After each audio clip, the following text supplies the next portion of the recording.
Hello, my name is Anne-Marie Cannon, and I'm the host of Armchair Historians. What's your favorite history? Each episode begins with this one question. Our guests come from all walks of life. YouTube celebrities, comedians, historians, even neighbors from the small mountain community that I live in. They're people who love history and get really excited about a particular time, place, or person from our distant or not so distant past.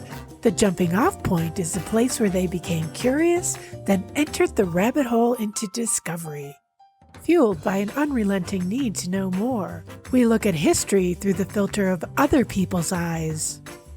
Armchair Historians is a Belgian Rabbit production. Stay up to date with us through Twitter, Facebook, and Instagram. Wherever you listen to your podcast, that is where you'll find us. Armchair Historians is an independent, commercial-free podcast. In this episode, I talked to La Percée du Bocage Museum President Billy Leblond and Men in the Shed blogger Colin Foster. We talk about Operation Bluecoat, one of the most pivotal yet little-known offensives of World War II following the Normandy invasion. We also talk about Colin Foster's project, Men in the Shed. Colin has been a regular visitor to Normandy since 2002, when he started researching the Normandy campaign. As a result of his friend stumbling upon the names, ranks, serial numbers, and date of capture of 18 Allied POW soldiers written on the inside wall of his shed. Thus was born Colin Foster's blog, Men in the Shed. For the past 5 years, Billy Leblond has been involved in preserving the history of Operation Bluecoat and currently serves as the president of the board of directors of La Percée du Bocage Museum. P.S. I'm probably pronouncing that completely wrong. Billy gives credit to museum founder Jean Menard for helping him to understand the human aspect of the battles and people impacted by the war in Normandy. Billy Leblond and Colin Foster, welcome and thank you for being here today. No problem. We're going to just get right off into this history that I know very little about. So we're going to ask you, Colin, what is your favorite history that we're going to be talking about today? It's the Second World War, the fighting in Normandy, particularly a relatively unknown operation called Operation Bluecoat, and some of the peripheral things that I fell across because of a friend living in Normandy, which ties very neatly back to the operation and also to the museum where Billy's president. Billy, you reached out to me and you were excited about sharing this history with us on Armchair Historians. Tell us a little bit about your museum and your passion for this story. So, since last year, I'm a president of the museum. I'm there since 5 years ago. And the museum, it's a small museum in Normandy, a little less known than the others, but that is really unique because it speaks about what happened to the men during Operation Bluecoat. Much more than the operation, we speak about what happened to each of them, even if they die, and that's one of the most important things, remember the dead. And that's also what has started the museum, because at first, Jean Menard, when he created it, was looking for the people who has liberated the city, but also what happened to the people who have died around the city. With some school comrades, he kept the grave forward. And he kept all the names of the guy who have died around Saint-Martin inside a small book. And when he became much older, he have tried to find the veteran, and he have came to VIII and met them and showed them the book. And one of them was really emotional by seeing the name of his comrade who was killed when he was wounded. And it's starting that Jean Menard started a temporary exposition and after a museum, where he explains the story of the men who fought during Operation Bluecoat.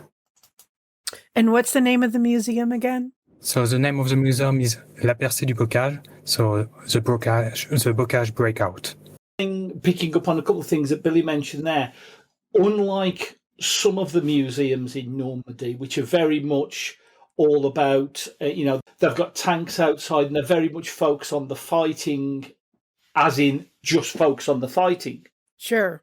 The thing that I really like about the museum at Saint-Martin is, yes, it's about the fighting, obviously, because without the fighting, one could argue there'd be no reason to have a museum.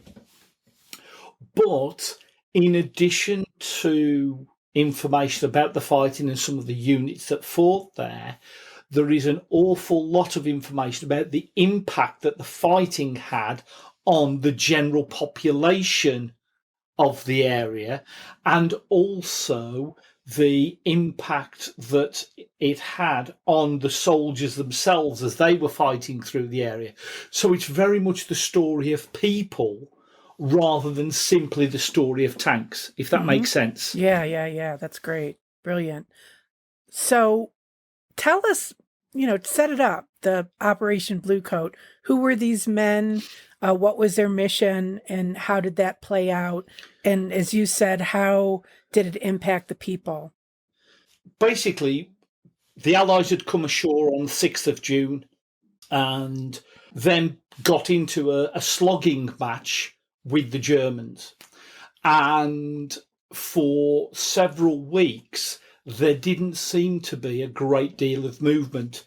The Allies were slowly pushing forward. They'd had a couple of operations where they would push forward. The Germans then counterattacked. And on the eastern side, or the left-hand side of the armies, which was the British and the Canadians, which sort of was from effectively Vire across to Caen, the majority of the German armoured divisions that were in Normandy were being attracted there. And the reason why they were attracted there is beyond Caen and Falaise is basically open countryside, or relatively open countryside. And so the Germans' view was they needed to stop any breakout from there because it went into what was called good tank country, and that would then give the breakout to Paris and further through. So the Germans were very much intent on stopping the British breaking out. On the American side, there was still obviously fighting very hard, but initially the Americans were interested in capturing the port of Cherbourg so they could start trying ferry supplies instead of everything coming over the beaches.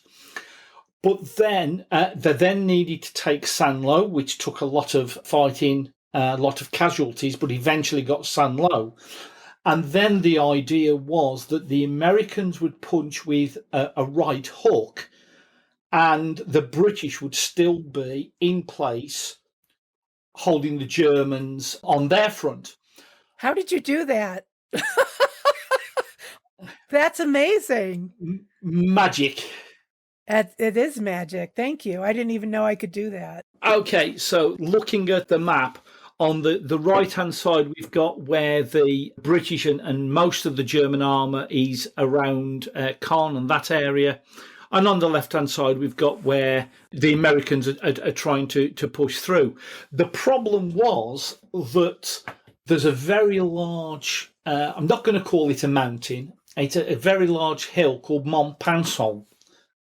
And Billy will correct me on the spelling of that, where the Germans was behind the German lines, and they could actually look across to the American lines and arrange for bombardments, artillery bombardments.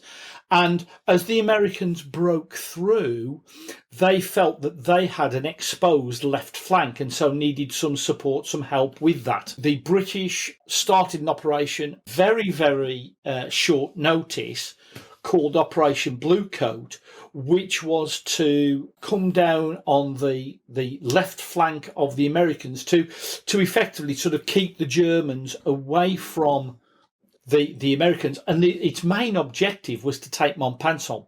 However, that in some respects went wrong because the fighting to take Mont Pinçon was through very, very dense countryside.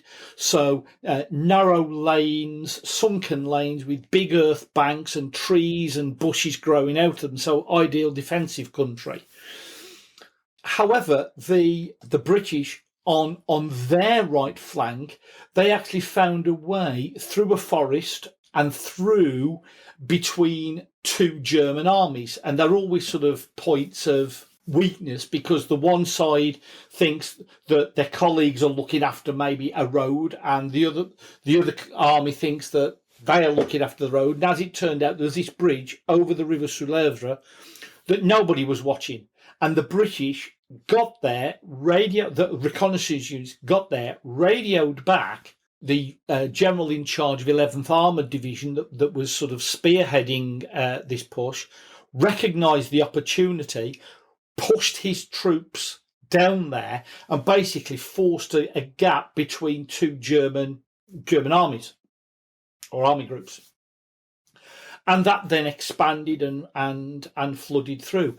The first village, or first village, town, however you want to describe it, that was actually liberated as part of that process, or the first large one, was Saint-Martin-Des-Besaces, which is why the museum is based there. This operation, eventually Mont Pinçon was also taken, and it became quite a really effective operation. And the reason why, in some ways, it's not very well known is in his memoirs after the war, Field Marshal Montgomery hardly mentions it. He sort of gives it 2 or 3 lines, and then he goes off talking about something else, because Montgomery was very much a general who liked to properly plan his operations, and this Bluecoat just took a life of its own. That's interesting. And so it does seem to be one of those pivotal moments in the war. From what you said, and one of the lucky breaks, of which there were many, I think, throughout the war. I mean, especially at the end, it seems like. So that's really interesting. Yeah. And yet, how pivotal, let me ask you this, how pivotal do you think that moment was? It broke through the German lines. It threatened one of their main east-west supply routes, because sort of just after the Operation Bluecoat started on the 30th of July 1944. On, I think it was the 7th of August, the Germans, in response to what Hitler asked, mounted a counterattack at the American breakthrough. And their idea was to get through to the sea at, my brain says Avranches, but I think it was Avranches, wasn't it, Billy? Where the Germans were trying to break through. But they were stopped by the Americans. But part of the challenge that they had was they were sending these armoured divisions towards the sea, but then they've got the British coming down on their flank. So they've got to divert some of their armour, instead of it going to punch a hole through the Americans and cut off Patton and his Third Army, who by this point had gone past the point they're aiming for. They've lost 2 armoured divisions who are trying to stop the British in the form of 11th Armoured Division, in form of Guards Armoured Division, 3rd Infantry Division, 15th Scottish Division, 7th Armoured Division. So there's a whole British, and the Germans sort of going, oh, heck, they're coming there, we've got to stop them, which also then reduced the forces they could send against the Americans. So in some, and that then started, that was the beginnings of what became known as the Falaise Pocket, because the Germans had pushed so far in, Patton and his Third Army swung round, and it then formed a pocket that then ended up sort of, to all intents and purposes, destroying the German army in Normandy. Wow.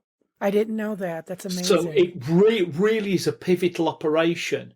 And it's General Roberts, Pip Roberts, who was the the officer commanding 11th Armoured Division. It was the third big operation they had been involved in. And he said in his autobiography, it took us 3 operations to get things right, actually working, because they came in end of June, rings a bell. And their first couple of battles they were involved in, he was overruled as to how they could operate, and they were sort of following sort of standard doctrine at the time. And it was only after the second operation, Operation Goodwood, that they went, hang on a moment, we're going into areas which are really, we need to separate, rather than having the infantry and the tanks as 2 separate units, we need to mix them up. And effectively using the way the German tactics worked, using those against them. And so I say the operation was a success. So that's Operation Bluecoat, which is what the museum focuses on. And I say, can I just ask, Billy, is there anything else that you want to add to that? No, Colin, I've done a pretty good description of the battle here. Yeah, he did. I think I even understand it a little bit. The map that Billy was sharing, that's a project that the Canadians have started. I think, again, it's all volunteers, isn't it, Billy? And what it does is it started with just looking at Canadian units, and it now looks at many more units, and it shows day by day how the units moved during certainly the Battle of Normandy. It's a brilliant resource. What's the name of the website? Okay, is it project44.ca? Yes, that's it. And also, what's really interesting, you have all the entry of the war diary, so you know what they have done each day. That's nice. So I'll link out to that in the episode notes. That sounds like an amazing resource. Yeah. It really is, because you can actually see how the units are moving, because what they've done is they've looked at the war diaries of each of the units. So each unit kept what's called a war diary, which recorded in simple terms what the day was, where they were and what they did. In some cases, it's just nothing to report. And then you'll have 3 pages covering just one battle, for example.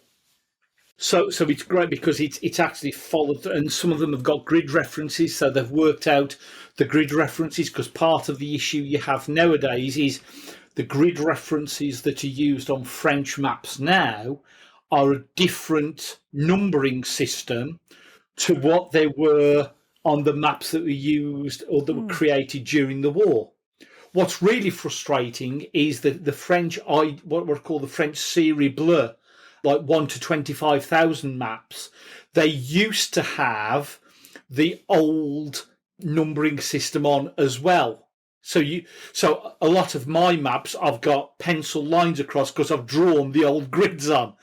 On the very latest versions, they don't seem to have those on, which is really annoying. Interesting. What I'm really interested in now is what you were alluded to, Colin, is the people and how this affected them. Who were these men? Who were the civilians that were impacted by this operation? The simple answer is everyone who was living in the area, because how the British Army liberated France was basically by blowing it up. All of the advances were supported by either aerial bombardments, so bombers coming over, fighter bombers dropping bombs, firing rockets, firing cannon shells, and then artillery shells and all that. So basically, if you lived in the way of the British Army or the American Army, then and you were a civilian, then you were likely to suffer in one way or another. And of course, this was the first time that certainly the French in Normandy had suffered in this way, because there was no fight, or very little fighting, I think, during the early part of the war in 1940, because the French government at the time sort of came to surrender an armistice before the whole country was involved in fighting. And so it was more of I won't say peaceful occupation, but it was an occupation rather than a fought for or fought over land. It was the Germans came in and occupied. So with the British coming in, and certainly there was great concern on behalf of the British and the Americans as to French casualties. And I think it was de Gaulle who was leader of the Free French forces and, of course, became president of France, who I think said, forgive me for the accuracy of the numbers, but it was something like, there could be between 10 or 20,000 French people killed as a result of the fighting. And de Gaulle actually said 20,000 French people killed for the liberation of our country is a very small price to pay. Now, if you were on the receiving end of that, you may have different views, of course. But I think that was the gist. He knew the Germans wouldn't just walk away and leave it. There would be a lot of fighting.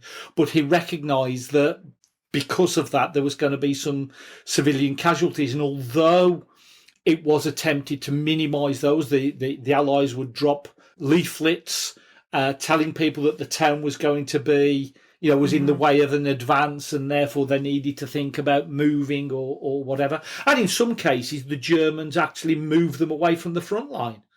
They literally moved because their perception was that the French would be on the Allies' side. They would actually clear them sort of 2-3 kilometres away from the front line so they knew there wouldn't be anyone spying on them and able to get information back maybe to the Allies.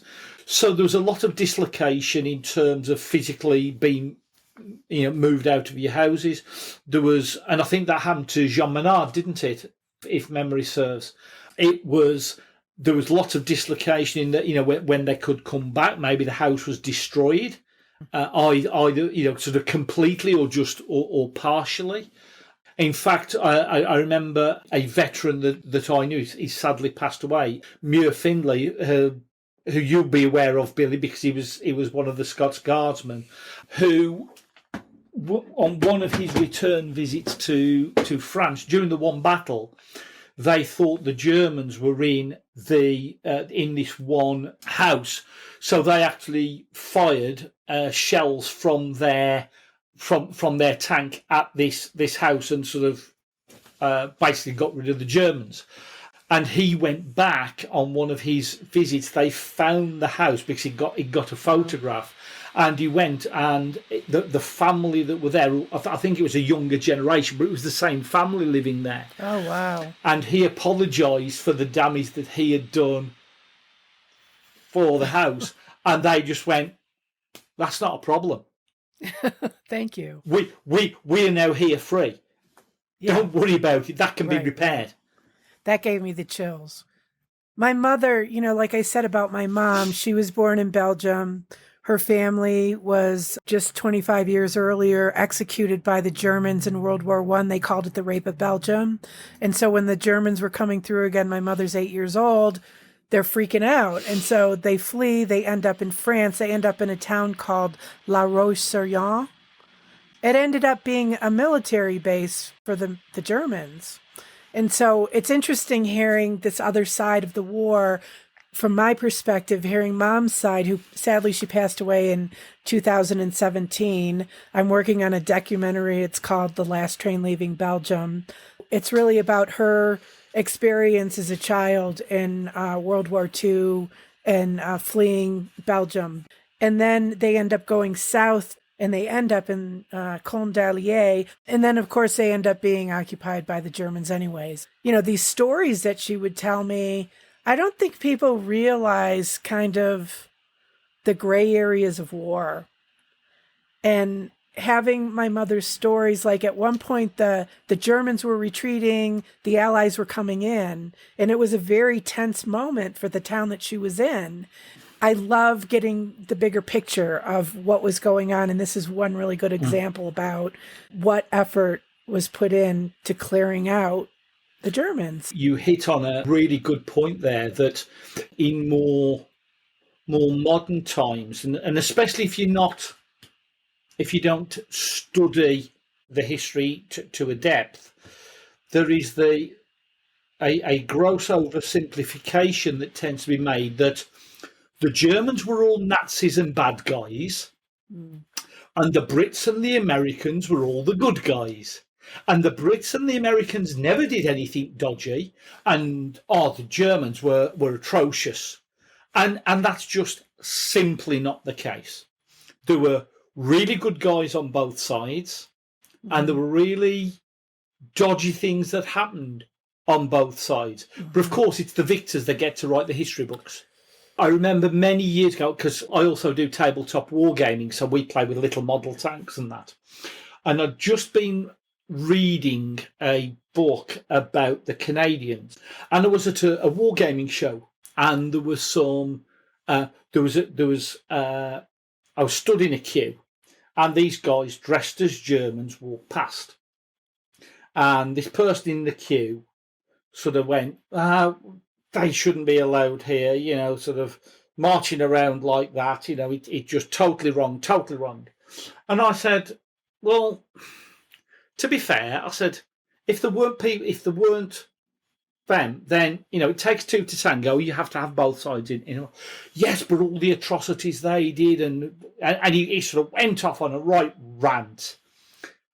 And because I'd just been reading this one book, there was a guy who was dressed as a reenactor, as a Canadian from a certain unit. And I said, can I ask you a question? I said, you're really objecting to those guys? And he said, yeah. And I says, because of all the bad things they did. Yeah. I said, okay. I says, are you happy that guy being there? And he went, well, yeah, of course, he's dressed as a Canadian. He says, of course, I don't have a problem with that at all. I said, interestingly. I says, because I've just finished reading the book. I says, and I'm fairly sure that he's from a unit that were an armoured unit, and what they did was they got some German prisoners and fastened them to the front of their tanks as they were advancing. I says, and their logic was that a German with an anti-tank gun or a handheld anti-tank weapon would just maybe not react immediately because they'd seen it, and would give them the opportunity of firing first. I said, so if you're unhappy with them, I said, then you should also think, I said, because at the end of the day, war is a very, very, very ugly thing. Fortunately, I've never experienced it. I've never served in the military, anything like that, but I've read a lot. And the problem is you have the very superficial, the Germans are the bad guys and everybody else is good. Well, I think that you raise a good point. My mother, one of the stories that my mother used to tell, and this is in the documentary, I believe she's telling the story in front of the patisserie where this happened. Her and her brother was, I want to say 5 years younger than her. This is in La Roche-sur-Yon. They're at the pastry shop, and they're looking in the window, dreaming about the pastries. Their mouths are watering. And like I said, this becomes a German military base. And she says that a German soldier comes up and looks at them, goes into the patisserie, and then comes out, and he's bought them each a pastry. And that really helped to kind of bust through my idea of black and white, good and bad. And what my mother always said was there was a difference between the German soldiers and the SS. And that's how she understood it. And that's how she saw it manifest. And, so I think it is important to talk about, the German soldiers who were just young guys who had to do what they had to do and had a conscience about it. I think there was that, and we don't hear those stories a lot. There used to be, again, sadly passed away, a guy called Erich Bissois who fought with the 12th SS, the Hitler Jugend. Yeah, he fought with them, but after or subsequently, and certainly in more recent years till he sadly passed away, he dedicated his life to reconciliation, and especially reconciliation between old adversaries. I knew a British veteran guy called Albert Figg, who has been very heavily. Are you aware of Albert, Billy Hill 112 by Com? Okay, so he's put lots of memorials there, and he would, if you mentioned the SS to Albert, he would just go off on one because he was really. And I was there on the day that he was introduced to Eric, and through translator, Eric explained what he was trying to do, which actually about reconciliation and education, making sure people don't forget what happened, which actually was what Albert was on about. And I remember being there, they're on top of this bare hill, clasping each other's hands, where they both fought over, clasping each other's hands, and both of them in tears. That's amazing. I feel privileged to have witnessed that. So I think, again, as we say, it's not just black and white. It's not even black and white, I don't think, between the German, what was called the German Heer, the ordinary German army, and the SS. I think, again, there were issues with both, because in some ways I suspect part of it, indoctrinate, but also just how much stress you're under, and sometimes what situation you're in, because if you're advancing and you've suddenly captured some prisoners of war, what do you do with them? And they should be escorted to the back, but if you've got a unit of sort of 30 men that's been shot to pieces and whatever, so you've got maybe a dozen left, and these guys have been shooting at you, and then the ammunition's run out and they've put the hands up, unless you've actually experienced that firsthand, you have no idea how you would be in that circumstance, I think. Yeah, that's what I keep coming back to, is I don't know what I would do in any of these given circumstances. Yeah. My cousin's mother was a courier for the underground in Belgium, and she worked also for the Census Bureau. And what ended up happening is that, she was really trying to help, like farmers, for example. She would say, okay, I'm going to tell them you have 4 cows when in fact you have 10 cows. She ended up being basically persecuted by her own people because they saw her as a collaborator. And so, yeah, I agree with you, Colin. You just don't know until you're in that situation. My family survived it, and I'm here to tell the story. Yeah. So I don't know what to say about that, but I'm grateful.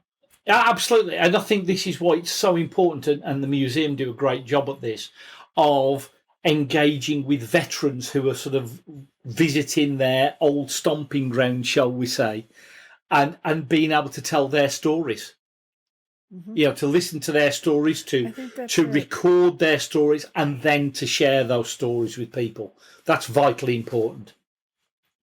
Even though this was in the 40s, there's more to be revealed. There's always more to be revealed. More stories, more nuance. And, we only have some of the information. Yeah. So, that's why I'm grateful you're here telling me this story. So, tell us about the people. As in the Men in the Shed people? Yeah, I'd like to know about the Men in the Shed. Tell us about your blog and that type of thing. So, friend of mine moved out into Normandy in 2000. And we'd go on the phone. The conversation would at some point go, and you really need to come out to Normandy. Why? Because you need to have a look at our shed, because I know you'll enjoy our shed. So eventually, I think it was in 2002, I persuaded my wife and my 2 kids, right, we're going to Normandy to see Stuart and Barry. So we arrived in their little village, and basically the reason why there's then the direct link with the museum, apart from the fact it's telling the story of people, and that's what I'm trying to do with my blog as well, but actually the village where my friend lived, Saint-Vigor-de-Mézeray, is within the operational area of Operation Bluecoat. So it's sort of, and in fact, the units that liberated the village were involved in Operation Bluecoat. So there was a direct link to Bluecoat there. So we went over and sort of, arrived at my friend's. Where my friend lived used to be, a number of years ago, or a number of years before he took it over, it used to be the village bakery. And in the back garden was the grain store, so where they used to store flour and all the bits to make bread. So we sort of dropped our bags and everything. I said, "Okay, Stuart, so what have you, what's this about this shed?" He went, "There's the shed." So we sort of went up and he said, those patches there, those are patched up bullet holes. And I went, "Well, yeah, that doesn't surprise me because there was an awful lot of fighting round here, the odd bullet hole, And it's all go inside. So opened the door, went inside and, "Okay, Stuart, it's a wooden shed full of junk."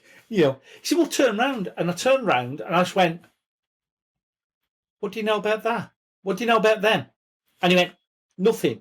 And there's this panel on the, as you go in on the left-hand side, it's about 6 strips of planks of wood across, and there are 18 names on there.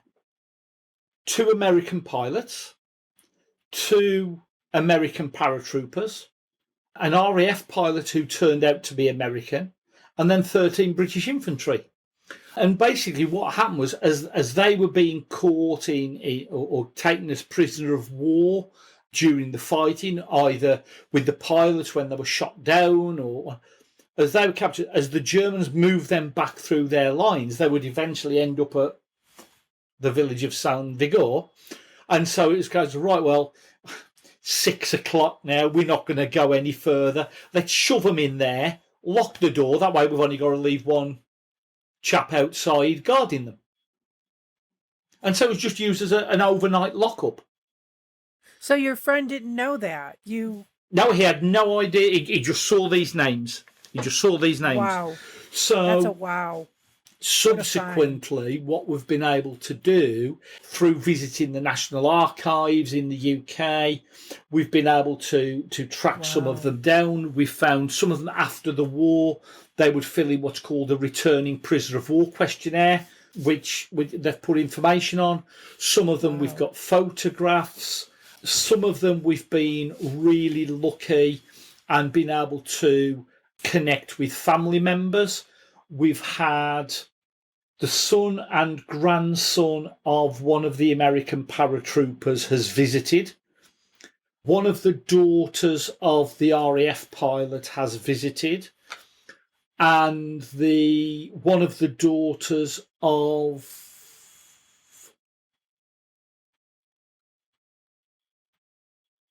hang on, let's get this right. Son and grandson of one of the American paratroopers, daughter or one of the daughters of the RAF pilot, and one of the daughters of one of the American pilots have all visited the ship. They've come over to Normandy on a trip. We've then taken them round. So with the daughter of the RAF pilot, we know where he crashed his aircraft. So we've taken them there to the crash site. The farmer on whose land it is had arranged his friend to turn up with a metal detector, and she found a couple of pieces of aluminium that were caked in dirt. So it was obviously not just put there to make to make it look like there was genuine full of dirt and crap and whatever. And it was obviously a piece of aluminium. Where you're going to get aluminium in the middle of a field? Well, it ain't going to come from a farm truck. So it's fairly reasonable to presume that it's from his Spitfire. With the daughter of the American pilot, we're able to take her to the airfield that he took off from on his last mission, because you can still see where that is in the French countryside. We found where he crashed, so we found that place and spoke to someone who knows someone who was able to explain where it was because she saw the aircraft still in the field. Taken to where he was held as a prisoner, first of all, where then 4 escaped from, to then a village where they had some help from the French underground, and then back to the shed. But the real icing on the cake on that one was, through my research, another French gentleman, Jean-Claude Ferrand, used to run an independent, unofficial website for the village. And through one of his friends, they were able to track down the son of the baker that was there during the Second World War. I mean, again, unfortunately, he sadly passed away. But on the sort of second day of our trip, we said, well, we'll take you now to the shed so you can have a look at the shed. We took her there, and there were some of the members of the local committee were there, the local council. There was this gentleman sort of stood back a little bit, and I said, just need to introduce you to Gilbert. And she said, hello, and what are you to do with the village? I said, well, what he's to do with the village, I says, when your dad was a prisoner of war in there, he was 9. Wow. Because his dad was the village bait, and it was like you could have heard a pin drop. Yeah. It was just sort of, sure. Here was a real connection to the past. I mean, it was just sort of right. And he was able to describe her dad, and she went, it was. But he then told us, we talked about, sort of the people, and this is something with the story. He told us that what his father used to do. And he won't have been the only one that would have done this, but it's just that. So he would because they used to have an outdoor toilet in the back garden, and so he would wait until one of the prisoners had been allowed to go to the toilet by the German guard. He would then put his jacket on, storm outside, open the door to the toilet. It was locked. Turn to the German, shout at the German, how dare he let these prisoners use his toilet when he wanted to use the toilet. And the German guard would start laughing, thinking, just some mad Frenchman, would turn away, and then he would go. Don't know whether that came through, but that's 3 dots, which is the Morse code for V for victory. So the person using the loo knew that the person on the outside was on his side. And as the door opened and the prisoner came out, the baker would be shouting at him, how dare he use his toilet? He wanted to use the toilet, whatever. And at the same time, opening his jacket and passing him some bread. Now, that, if it had been caught, who knows what would have happened. But that sort of connection and that what people were prepared to, French people were prepared to do to help, maybe not in a sort of totally extrovert way. I remember I think his report to all the generals immediately after the war by General Eisenhower, I think he actually said something like, if all of the French people who claimed to be part of the resistance and the French forces of the interior, if they'd actually all been available right at the start, he'd have had another 2 divisions. And sort of he sort of effectively making the comment that some people were sort of, well, no, it was safe to come out. We'll say, we're part of the resistance and whatever. But there were some real people who were really risking their lives to help people. And to have that real connection there then, as Gilbert is explaining this story in French, it's been translated. Do you know, Billy, Jean-Marc Lezuet? And I've probably pronounced his surname badly. But he's a historian. He was there helping with translations. And he's translating it into English. And it's just sort of, those sort of stories, and that being related not just to me as an amateur historian, but being related to one of the daughters of one of the guys that benefited from this, was just sort of, you're talking about goosebumps and hairs on the back of the neck, and that's why why I'm passionate about the research I'm doing, but also why I'm also so passionate about the museum at Saint-Martin, because that's the story that they're wanting to tell as well, the story of the people. Right. Mm-hmm, mm-hmm, mm-hmm. So when did you start researching this? 2002. What year was 2002? Okay. Or 2002 went out to France. 2003 was when I actually started my first bit of digging, shall we say. Okay. And so you and your friend... Yeah, Glenn. When did you start the blog? A few years ago. Okay, because there's a lot of information. Oh, there is. And we're actually just going through a process because we've got an awful lot of information that isn't even up on there. And whether it's sort of records of recent trips we've been on, or just things that we've found out that we've just not got round to put it up on there. So at the moment, we're actually starting to go through a whole refresh of all of the information that we've got. That is a labor of love, and I thank you for doing the research. So how did you connect with the museum with Billy? Okay, so again, that goes back a number of years when we first went over to France. Barry and Stuart said, you need to go and have a look at this little museum. It's a lovely little museum. I'm sure you'll enjoy it. And at the time, the president of the museum was an Englishman, a guy called David Mabbott. When he became the curator there, knew absolutely nothing about the operation. I think he knew a little bit, and sort of totally embraced it and got really interested in it. And he was always wanting to connect people, always wanted to put people in touch with people. Nice. He then returned back to the UK.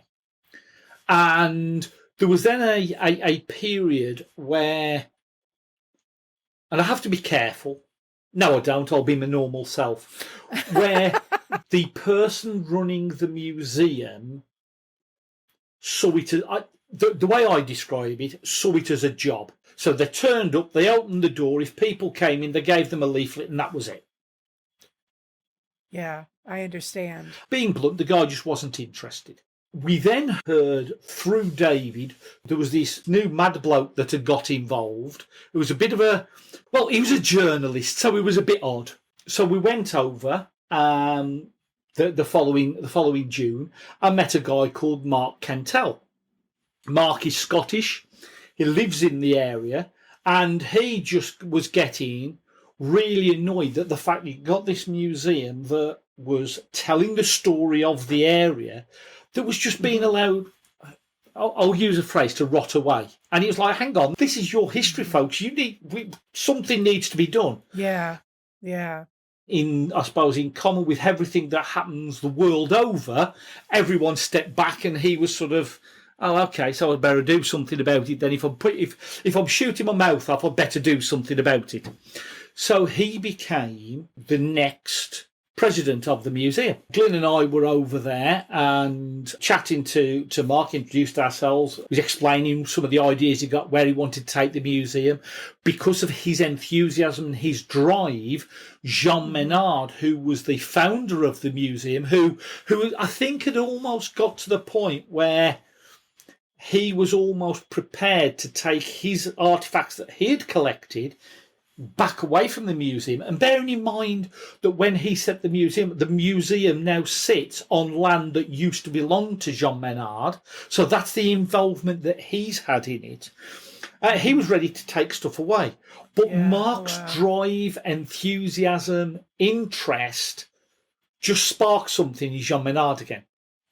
Oh, good. So he was then starting to be back involved. We decided to do something Glyn and I are very good at when we're in France, which is going to a bar tabac and have something to drink. And we took Mark with us to sort of start having a bit of a chat. Mark goes on his phone, and a couple of minutes later, this very fresh-faced person who looked far too young to be able to drink appeared, and that was Billy, who at the time had just started, I think this is right, and Billy, you can correct me, had just started showing some interest in the museum, but was sort of not quite sure how involved to get. And I think got caught up in Mark's enthusiasm, to be perfectly honest, and started getting involved in the museum. Mark, he was looking at coming back to Scotland. So it was then a case of, right, well, if I'm going, who's going to be the new president of the museum? Billy then became museum president. Mark is still in France, which is great. And he's now the museum secretary. But of course, because of Billy's age, being younger and therefore very familiar with social media and all of that sort of side, Mark, because he's a journalist and therefore he's well aware of how to get articles in the press and all of that, means that the museum itself, I think last year, despite COVID, I think you had some of the best visitor numbers. Oh, wow. Certainly in the period before the museum had to shut. I think that I'm right, aren't I, Billy, that last year was had COVID not happened, if things had carried on as they had started, it would have been your best year ever. Yes, if we see at Liberation Festival we organize each year, it was the best year we ever done. For the visitor part, as we have 50% of visitors who came from England, it was less important for us. But yes, we were starting a really great year if he hasn't happened to have COVID. Yeah. So, as a team, they work really, really well together. And is this a volunteer position or is this a paid position? A volunteer position. Wow. Okay. Yeah. That's a lot. And it says a lot about the management at this point. Yeah. So I live in a town. We're a National Historic Landmark District. For such a small town, we have quite a few museums.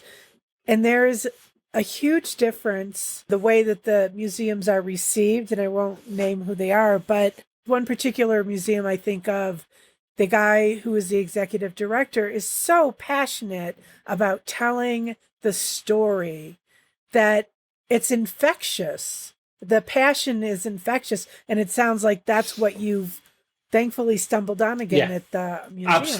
Absolutely. And it's because of that why I'm also passionate about the museum. One of the issues is that they compete against all the museums along the beaches, because a lot of people think that how the Germans were beaten was you had one day, which was 6th of June. You then probably had Market Garden. If you're Americans, you're probably aware of the Battle of the Bulge, and then it was all over. The Normandy campaign went on from 6th of June until the end of August. And people forget that.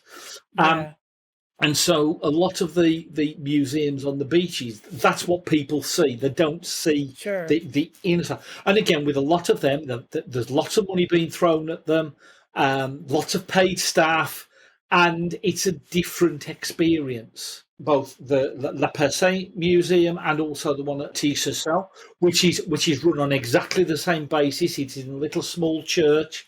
It's very much about the people, the impact of war. It's a lovely little museum, and some of the things they've got there, a lot of the artifacts have been donated by people who fought to liberate the village. Each of them have a story behind the man who owned it or its family. So we can have an explanation about each object, almost. Okay, so Billy, why this passion? Why this history? Yeah, I think it all started with my grandfather, who, when I was young, taught me about history, what happened in ancient time in our area. Later at college, I was interested in World War II. Finally, when I start my study, I'm thinking of becoming working in a museum. one day I have the opportunity to do a project about a museum. I became really interested about this museum, and it was the Museum of Saint-Martin. On this project, it was when Mark started to relaunch the museum, and it was a project to relaunch the museum, what we have to do to make it work after that. So just after that, I've contacted the president before Mark, Didier Duchemin, and he explained to me how it worked. I have different encounters. And that when, after doing this project, I've tried to be a member of the museum and open it during the summer. And after all of that, and also because I have my family who was really kind to explain to me about what happened to them. For example, my grandmother, during the war, she saw the crash of a Canadian pilot in her field, in the backyard. So all of this story behind, I was really interested about what happened in her area. And it's really when I started to work at the museum and met Jean Ménard that I really wanted to explain to people what happened there and the men who fought in our area, and also the human connection with the family and know what happened to them. And you have a lot of commemoration who have happened in our area. For example, my family had a veteran who came in for approximately 10 years for the commemoration, and it were our host, and they have become great friends when he was still alive. So it's all of the story behind that drive my interest in the museum and World War II history. Wow. Well, I appreciate your passion and that you're committed to telling these different stories. Now, how do you become a member of the museum? Yes, we have members that pay €5 to be member of the museum since this year, and they can be there to welcome the people who want to know more about Operation Bluecoat and about the men who fought there. And I think that's there's a form, I think, downloadable from the website where you can actually become a member. Okay, good. I'll link out to that too. How far away is the shed from the museum? 25 miles. That's a bit further than I thought. Okay. So those are two separate stories. Yeah. They're connected. They're connected in that the area that the shed was part of Operation Bluecoat, and the village was liberated by one of the divisions that was involved in Operation Bluecoat. The guys who we are researching had been captured before Operation Bluecoat started. So they weren't prisoners as a result of Operation Bluecoat. Yeah. It was just a really nice connection between this story, which is the story of people, and the story the museum tells, which is the story of people, both in war. Do we see these histories in pop culture anywhere? Anything? Sort of, in that I keep being asked by several people, when am I writing my book about the men in the shed? That's a fascinating story. Keep being nudged about that, and eventually there will be a book there. I have to say this, I could totally see connected short stories about the narratives and the information you've learned about the different characters. Operation Bluecoat, there are some very good books about already, ranging from Pip Roberts, the General of the 11th Armoured Division. It's covered in his autobiography. There are also a guy called Ian Dalglish, who's written a couple of books. There is actually a fictional book called Battle, which is set in Operation Bluecoat, and it's sort of set effectively. Those were the Americans, those were the Brits, and it was sort of like that. But there's a fictional account of a battle which is based in Operation Bluecoat, which sort of fits there. I think it's called Battle. I think it's by the name Kenneth Maxey rings a bell, but I've got a copy of it downstairs. Okay. Maybe you guys could send me a list and I'll link out to the books. Yeah. So this is a book I've written, Oh, nice. And this is about the very first part of Operation Bluecoat, Okay. which was kicked off by what was called 6th Guards Tank Brigade and 15th Scottish Infantry Division. Their objective was to sort of break through, or to try and break through the German lines, so that the armoured divisions, 11th Armoured Division, Guards Armoured Division that I mentioned, could actually then exploit that. One of the composite units of 6th Guards Tank Brigade was 3rd Battalion Scots Guards, and I now know another couple of people that fought with them, but I knew a veteran of that battle, and when I discussed it with him, he was used to say, "Oh, I never talk about it," because in their first day of action, their first battle, they lost 24 men killed, 19 men wounded, and 11 tanks destroyed because they got ambushed. But the battalion, the other two parts of the battalion held the ground, and that formed a strong shoulder to sort of keep the Germans away, so that 11th Armoured Division and Guards Armoured Division could break through.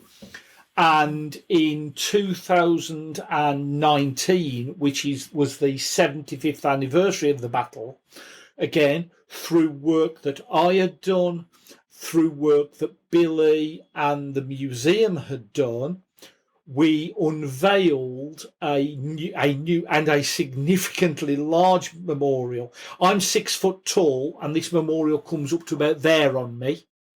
Wow. It's in the form of 2 pages of a book opened. You can see it on the back of the book there. Okay, yeah. And that records the names of all those that were killed in that battle on the first day. We had about between 60 and 65 family members of guys who either fought through the war, or fought and were killed on that hill, from 3rd Battalion Scots Guards. We had the whole of the village, I think the whole of the village of Les Loges, which is the little hamlet that is closest to it. And we had this big ceremony on a gorgeous summer's day. And that, again, was a link, and the museum were really interested in championing that because it was some real history. And again, it was about the people and sharing that with the family members. So there's not been a movie made of this, right? Not yet. There's a British chap who's done some filming, hasn't he, Billy? I think for a documentary. Yeah, American, sorry. So preparing a documentary for, I think, next year about the breakout on the fighting in Normandy. And he will speak in it about Operation Bluecoat. Oh, nice. Okay, very cool. Keep us updated about that documentary. What is it? I'm going to ask you each the question. What is the one thing that you want people to be left with about Operation Bluecoat? It's a human aspect of it. What happened to the people of it? For example, for some of them, the liberation of some village was the first time they met civilians, and they were welcomed like liberators. And also, for the objects they've left here in the museum, is something that are really important to us because each of them have a story, and it's a human story about them. Okay. And I think I would add, I would absolutely echo what Billy said there. And I think the only thing I would add is it's a far more important operation than a lot of history books would have us believe. Because a lot of history books either hardly mention it or don't mention its real significance. And it was a key operation.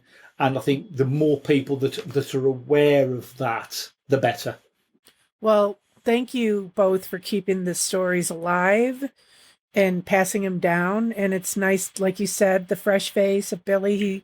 He's obviously a younger man who knows how to do all the social media and all that. And, that's going to be a bridge to disseminating the information to younger people. And it's the next generation being involved. Yes. Right. And it's important. It's really important. So is there anything else that I didn't ask or that you want to say?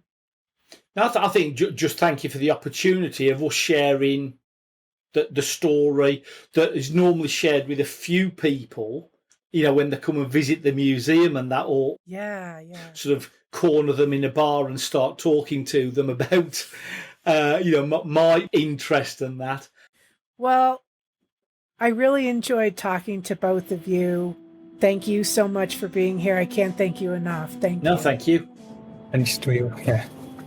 There you have it, Colin Foster and Billy Leblond. To find out more about them, the museum, and Colin's blog, Men in the Shed, be sure to check out our episode notes. Thanks for joining us. Have a great week.